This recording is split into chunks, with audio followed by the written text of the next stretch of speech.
Chers amis rivaroliens, bonjour. Et si la destruction de l'Europe, donc également de la France, avait commencé par l'anéantissement de l'Allemagne nationale-socialiste, traînée dans la boue jusqu'à nos jours? On nous rebat continuellement les oreilles avec un peuple victimaire, qui aurait à lui seul le monopole de la souffrance. L'Allemand national-socialiste, lui, reste l'éternel coupable, l'ordure qui ne fait plus partie de l'humanité. En juillet 2020, Judas Le Prince nous présentait un livre, traduit de l'américain par Valérie Devon, et ça vaut le détour.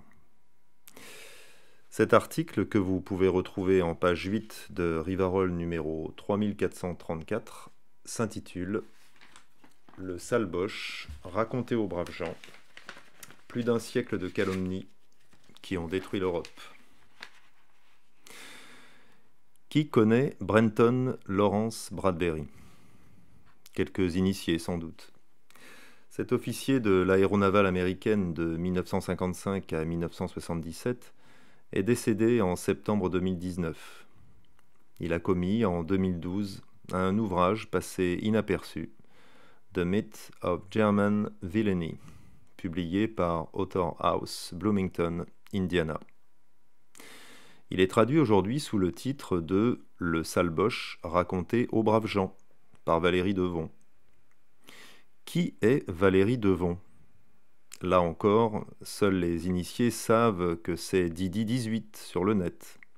La fée Didi, pour la sœur de Robert Forisson, quand elle gérait Bocage. Personnellement, je l'ai découverte avec sa traduction, en 2017, de Gérard Menuhin, Tell the truth and shame the vile, soit dites la vérité et vous humilierez le diable, qui vaut tous les Douglas Reed et autres Jones sur la conspiration juive millénaire. Elle a aussi traduit plusieurs ouvrages du fasciste britannique plein d'humour, Arnold Lees. Elle maîtrise l'allemand et l'anglais, ainsi que l'américain qui en est une déformation. De quoi nous parle l'américain Bradbury? De son amour pour l'Allemagne, de son sentiment d'injustice quand il survole un peu plus de 100 ans d'histoire européenne et que l'on voit ce qui a été fait de cette magnifique culture, une race de valets. Qui l'a fait et pourquoi? La démonstration est assez simple et s'appuie sur l'histoire visible. Très loin des contempteurs du messianisme réel ou supposé, Bradbury reste au ras des pâquerettes et ne souligne que des évidences fondées sur des faits historiques indiscutables. Il note qu'à la fin du XIXe siècle, l'Allemagne est un exemple indiscutable et indiscuté de civilisation accomplie, unissant une culture séculaire et un dynamisme économique exemplaire, au chapitre 1. Les choses tournent quand l'Angleterre comprend qu'elle va être éclipsée petit à petit. Alors elle s'arrange pour déclencher la guerre, avec le but avoué de détruire l'Allemagne. Et pour être sûr de la gagner, il faut mobiliser les États-Unis, sinon c'est impossible. En 1916, l'Allemagne a déjà gagné la guerre sur le terrain. Les Américains se laissent convaincre, c'est un euphémisme, en permettant de vendre la Palestine aux Anglais, afin de mieux la rétrocéder à Israël le moment venu, et l'Allemagne succombe sous le nombre. À la conférence de Versailles, toute l'internationale juive est là, alors qu'on ne l'a jamais vue au combat. Elle est là pour dépouiller le seul pays qui aurait pu se passer d'elle. On reverra ça 20 ans après, et on va le revoir en 2021, mais je garde ça pour la fin. Merveilleux chapitre 3, qui nous décrit l'enjuivement de la noblesse britannique dans laquelle il est de tradition de circoncire les premiers-nés, mais Bradbury n'en souffle mot. Le chapitre 4 sur la Révolution russe et le 5 sur la Terreur rouge ne nous apprennent rien en revanche que nous ne sachions déjà. Sinon, pour les non-initiés, cette longue liste de juifs qui ont massacré des chrétiens pendant 30 ans. Notons tout de même une inexactitude de taille, page 85, note 19. Non, la plupart des jacobins ne sont pas juifs. Désolé Valérie, c'est une erreur historique. En revanche, la formidable colonisation des États-Unis par les Juifs au début du XXe siècle est bien vue par l'auteur et l'oncle Sam ne s'en est jamais remis jusqu'à financer, malgré lui, la révolution russe, dite russe. Dans le chapitre 5, on assiste à la galerie de portraits des plus grands criminels de tous les temps. Tous juifs, Yagoda, Trotsky, Sverdlov, mais tout cela est connu. Mais à cette occasion, l'auteur nous rappelle que l'ouvrage de Soljenitsyne, Deux siècles ensemble, n'était pas en 2012 traduit en anglais, pourtant langue universelle, et ne l'est à ma connaissance pas encore. Ce dont je suis sûr, c'est que ce prix Nobel n'est toujours pas dans la Pléiade, alors qu'on y trouve des écrivains mineurs. On trouve aussi dans ce livre des citations peu connues, comme celle du juif Lunacharsky. Je cite « L'amour chrétien est un obstacle au développement de la révolution. » Et j'en donnerai d'autres. Les Juifs, la République de Weimar et les États-Unis. Les chapitres 6 et 7 sont consacrés d'une part au développement de la révolution bolchevique en Europe, développement qui fut un échec, que ce soit en Hongrie, en Tchécoslovaquie, en Italie, en Allemagne ou en Espagne, et d'autre part aux expulsions répétées des Juifs dans l'histoire. Le chapitre 8, intitulé « Les Juifs de Weimar », le 9, consacré à la prise du pouvoir par Hitler, et le 10, intitulé « Le national-socialisme en opposition au communisme », sont diablement intéressants, en ce qu'ils font un parallèle entre la situation de l'Allemagne de Weimar et les États-Unis d'aujourd'hui. Citons l'auteur. Ainsi, les Juifs ne tardèrent-ils pas à dominer l'Allemagne de Weimar? Le même processus est en cours aux États-Unis aujourd'hui. Page 155. Et ce sont les Juifs d'Amérique d'aujourd'hui qui sont à l'origine du multiculturalisme, de l'immigration ouverte, du mélange racial, du déni du droit à la liberté d'association. Leur intention aujourd'hui est de saper la position autrefois dominante des Blancs d'origine européenne et de les réduire à une minorité ethnique dans leur propre pays. Ce que Hitler a pu exprimer ci-dessus, l'abâtardissement des autres peuples par le métissage, est la préfiguration de ce qui se passe aujourd'hui chez nous. Citation page 174.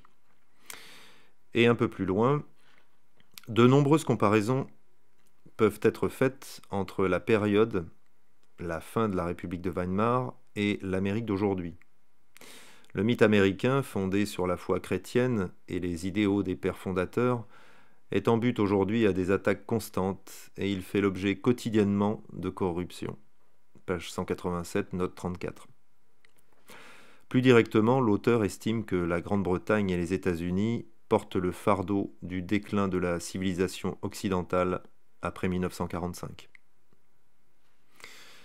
Une propagande anti-allemande de chaque instant. Le chapitre 11, qui fait une trentaine de pages, est tout entier consacré à la propagande lancée par les médias juifs du monde entier contre l'Allemagne.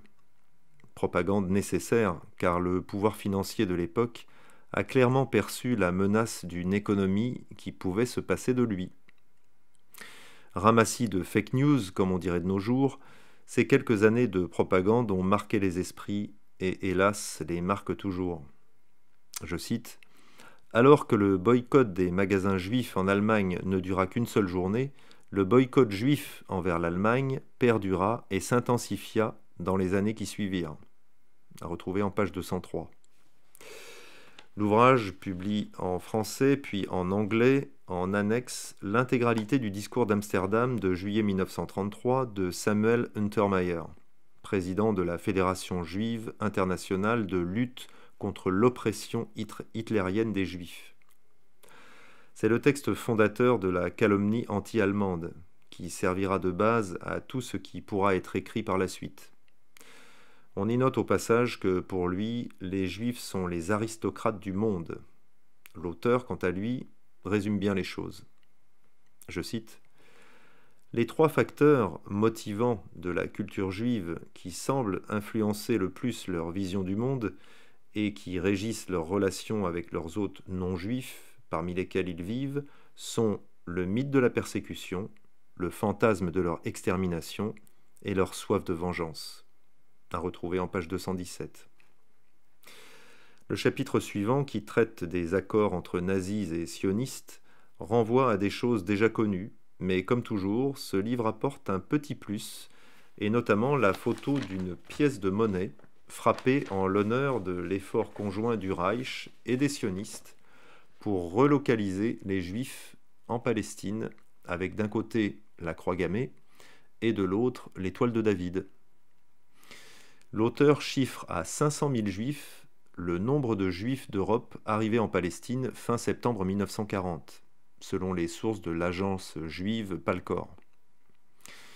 Le chapitre 13 est tout entier consacré à la réussite économique de l'Allemagne de ces années, et notamment sa réussite financière, par émission d'une monnaie par le gouvernement allemand, ce qui fut aussi la volonté de Lincoln et Kennedy pour le gouvernement américain, rajouterai-je.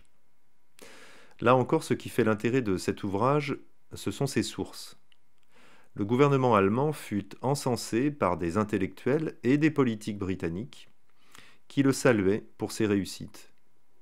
Churchill lui-même, qui en 1935 n'était pas encore aux mains du Focus, voire plus loin, ne tarissait pas d'éloges sur Hitler, le qualifiant de magnétique. Les 3 chapitres suivants sont consacrés à la reconquête des territoires allemands, aux Jeux Olympiques et à l'Anschluss. Le Focus, un groupe d'influence puissant et nocif. C'est dans le chapitre 17 et le suivant, qui traite du retour des Sudètes à l'Allemagne et de la guerre contre la Pologne, que l'auteur nous entretient du Focus. Ce groupe d'influence, financé par de très riches juifs britanniques, acheta carrément Churchill, qui avait énormément besoin d'argent. C'est ce groupe qui finança les attaques contre Chamberlain dès les accords de Munich, et c'est ce même groupe qui manipula totalement Churchill afin que celui-ci pousse l'Angleterre à la guerre. Pendant qu'aux États-Unis, une très longue liste de conseillers de l'ombre, tous juifs, faisait de même avec Roosevelt, qui allait même surnommer Staline Uncle Joe. Le scénario était donc en place et le lecteur fera son miel des pages 337 à 345. L'auteur, toujours dans son rapprochement entre l'histoire de l'Allemagne et celle des États-Unis, compare les propos hystériques de Roosevelt contre Hitler à ceux des actuels conseillers de la Maison-Blanche contre l'Iran. L'ambassadeur de Pologne à Washington, Józef Potocki, reconnaissait lui-même que les conseillers juifs de Roosevelt battaient le fer, à retrouver en page 348. Mais quand l'URSS envahit la Pologne, personne ne dit rien. L'auteur rappelle quelque chose de très important quand il examine la drôle de guerre. On a oublié qu'Hitler aurait pu anéantir les forces britanniques à Dunkerque, mais que jamais il ne l'a voulu. C'est ce que dit Basil Lidlhart, celui qui est à l'origine de l'histoire de la Seconde Guerre mondiale chez Historia. On peut le croire. Retrouvez page 386. Lidlhart confirme qu'Hitler ne voulait pas envahir l'Angleterre. Page 392. Le chapitre 21 est consacré à la guerre d'extermination contre l'Allemagne. Jamais les Alliés n'auraient pu mieux faire que ce qu'ils ont fait dans cette guerre d'extermination, qui n'avait aucun but militaire autre que génocidaire. Téléguidé. Ces passages, jusqu'à la fin du livre, donnent vraiment la nausée. À vomir. Donc je ne vous les commenterai pas.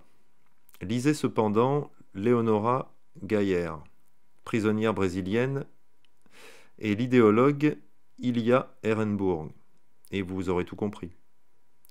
Merci à Valérie Devon pour cet ouvrage magnifiquement illustré, de photos très parlantes de la terreur qui ne dit pas son nom.